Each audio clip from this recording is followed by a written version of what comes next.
Hey everyone, today I'm here with my second first impressions on my channel thus far. I'm going to be reviewing the Covergirl Outlast Stay Fabulous 3-in-1 foundation.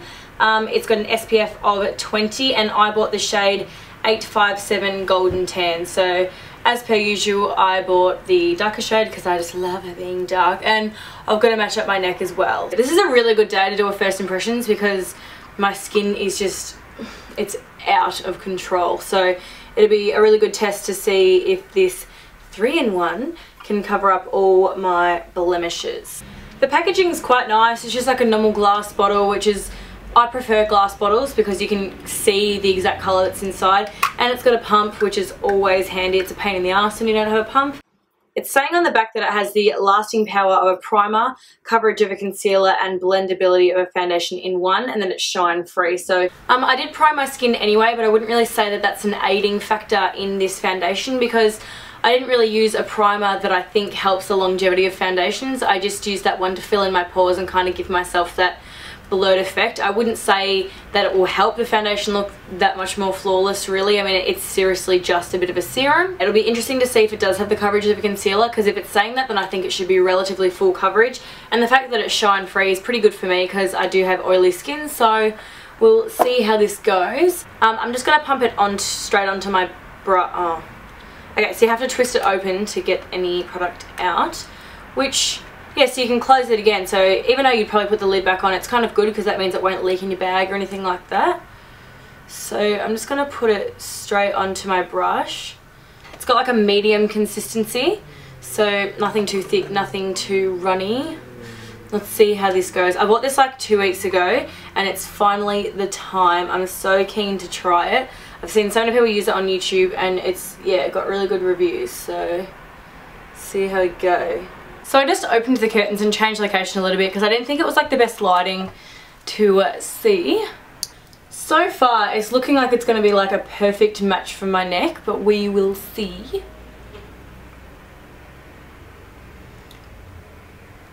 Looks quite orange at first, but I know that... Oh. I know me, and I know that I'll make this work in the end, but it's actually not blending that seamlessly. It's quite, I'll zoom you guys in. It's quite like spotty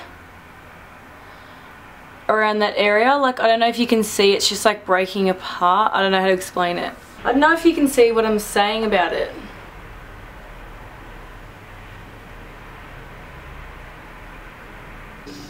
I don't know, I'm not a huge fan so far of the way it's sitting on the skin, but I think once I've finished my foundation and maybe used like a setting spray, which doesn't really help prolong the foundation, so I'm going to use it, it might sit on the skin a little bit better, but it's just looking very like chalky, which is weird because it's not a powder product, but it's kind of like, yeah, when you draw chalk and it's just not sitting as one, and it doesn't look very moisturizing on the skin, which is a pretty big complaint from me because I do have oily skin, so usually I wouldn't complain about something, you know, not being moisturizing. Like if it was dry, it wouldn't really be an issue.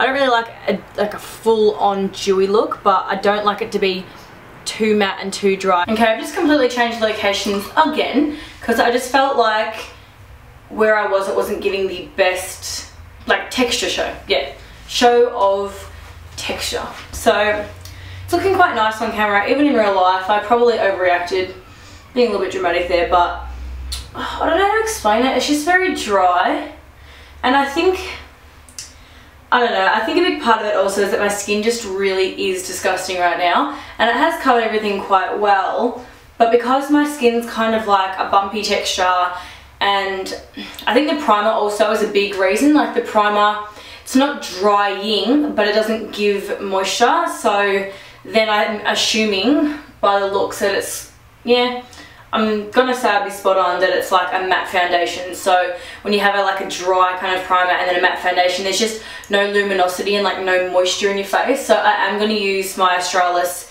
Makeup Finishing Spritz. I'm just gonna add a little bit more to see how buildable it is. Hopefully this doesn't make it look disgusting because it was looking a bit over here because it was cakey, but I've pretty much done a 180 in my opinion. Now that I've like let it sit for a minute or two, it's looking quite nice. The coverage is very good. The colour is very good. This colour is like spot on for me, so I'm really happy I got the darkest.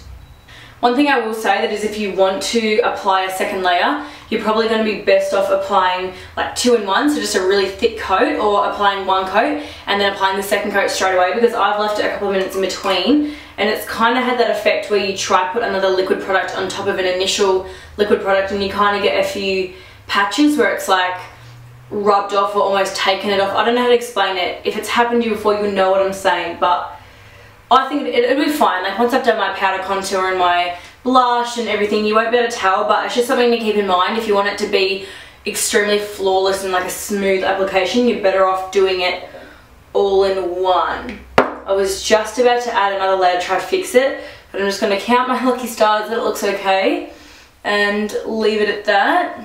Yeah, so it's quite a good match for my neck. I'm not completely fake tanned at the moment, but I think this will be, oh, like the perfect colour for when I'm fake tan. And it's such nice coverage. I'm really hoping it wears well because, yeah, I've changed my mind. It's quite nice. I think I kind of regret doing a first impressions today when my skin was so bad, or I regret using that particular primer whilst I was doing it because it just hasn't turned out as good as I think it could. But yeah, I'll have to try it another day and see if I can get it to apply better, but so far so good. It's, yeah, perfect colour, really nice coverage. I'll just have to see if I can get some dewiness back into it. So I'll come back when my makeup's completed and show you the completed look. Okay, so that's how the foundation's looking now that I've finished all of my makeup. I did have troubles with my concealer. Again, I don't think it's the foundation. I think it's because I left it too long after applying the foundation to apply my concealer. Another thing I'll have to try later down the track. But I felt like when I applied my concealer, I'd blend it out and it almost doesn't just smooth over your foundation, it almost like rubbed the foundation off. Like, you could see my real skin through it. I don't know how to explain it. I'll have to try another time and see if it's the foundation or not. I'm pretty sure it's because I left it too long, but yeah, it's looking relatively nice. I think it looks a little bit better on camera than it actually is in real life. I'm not blown away, to be completely honest. That could be due to the fact that I've been using Estee Lauder Double Wear for the last week and that's like phenomenal. So it's probably been like over like an hour and 20 minutes since I put it on. So it is wearing nicely. All my products are sitting pretty nice on top of it, but I'll just see how it wears throughout the day. So hey guys, just here with an update on the foundation. It's looking okay. I do feel like it is oxidized a little bit, like it's a little bit more orange than it was earlier. It has rubbed off around my nose. The main thing I've noticed with the foundation is that you basically can't touch anywhere. Like if you try a MAC Studio Fix or an Estee Lauder Double Wear, you can kind of touch bits here and there and it's not a major issue, but with this one, like earlier, I was trying to get something off my face and it's put like a little dint in my cheek there. It's come off around my nose. Just basically anywhere you touch with more than just like force, it just kind of rubs your foundation off. It is starting to look a little bit oily in my T-zone here. As I said, it's not horrible. Like I'm sure if I touched it up, it'd be okay. It's just, I don't know, like I'll keep coming back and showing you guys how it's wearing, but I can already tell I'm not going to love it. Like I didn't love it from word go. It just hasn't wowed me whatsoever. You know, something that's not that important, I could use it on. It's okay. Honestly, it's fine, but it's just nothing that's wowed me compared to other things I've used. I didn't actually mention, it's 3:10 at the moment. I think I applied the foundation around 11:30 maybe. Like I think I finished applying it around 11:30, so it's been about 4 hours. I haven't been doing anything strenuous whatsoever. I went down to the shops, bought a charger, came back, did the dishes. I've basically been in standstill mode all day, and for it to be this shiny this quickly, it's just, yeah. If I had a foundation that went a little bit shiny but everything else about it was just on point, then I could probably deal with it. But there's just, yeah, there's nothing about this foundation that wows me, to be completely honest. The colour, even though it has oxidized, the colour is quite nice. It's a nice, like, this sounds weird, but like yellowy, orangey base, so it will suit my more browny, orangey fake tan. So that's good. It's a good colour, but other than that, yeah, really nothing about it that has wowed me, but I'll update you guys in another couple of hours. Hey guys, just checking back in for the last time. The funny thing is that it kind of looks like crap, and I actually did touch it up. I know you're not supposed to with the first impressions, but yeah, today was just one of those days where I did need to do a quick touch up. If I've touched my face in any areas, the makeup's pretty much just dented. I know that that's normal, like obviously you're not supposed to touch your face, but not to this level. It just comes off so easy. It's very shiny. I feel like it sits on top of the skin. My review is pretty much just bad on this foundation, which is so strange because part of me, even though it's just like my honest opinion, part of me just feels like, no, like Shaina, you've got to be wrong. Like everyone else loves this foundation. Everyone else says great things about this foundation. So I'm thinking I might do like an updated review, whether it be just another video where I apply it and wear it throughout the day, or maybe I'll just use it in a video and kind of give you my updated thoughts. But for first impressions, I'm not a fan and I'm just disappointed. I don't know, maybe I need to use a different primer, I don't know, but I'm just not the biggest fan. So give it a thumbs up if it helped you decide whether you want to get it. And yes, I'll see you in my next video.